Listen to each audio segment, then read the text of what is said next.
muri yezimbabwe kwese kwamungadai muri kunzvimbo dzakasiyana-siyana dzenyika nekumativi mana enyika mese munosapota bombshell television.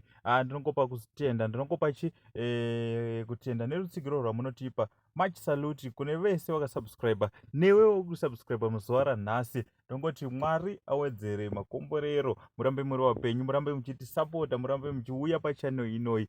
This is our family channel. Patinounza nyaya dzakasiyana-siyana dzinosuvisa, dzinofadza nedzinobata ukama nedzinoputsa, dzese tinouya nadzo panapa. Pane nyaya yandauya nayo sikada kunyanya kupedza nguva, inyaya yemusikana uyu andingamboti mukadzi, musikana anga achifamba mustreet akapfeka mapfekero aya muri kuona akaita apapo ekufamba munhu angori nebhurugwa chete, kungofamba wakangodai so mustreet here. Asi pazvimwe zvese mustreet here uchifamba wakadai so, ameno ndo ama 2000 wacho here vari kupisa, but unongoda kuedza kuita sei? So panyaya dzese dzatinounza panapa, tell us what do you think in the comment section. Mojaja moita sei, motiudza kuti zviri right here, maybe it's her choice, ndo zvaanenge achidawo, but tisingazivewo kuri rimwe side. So especially kana kuculturewo yeduwo netsika nemagariro, because chinonzi munhu hunhu,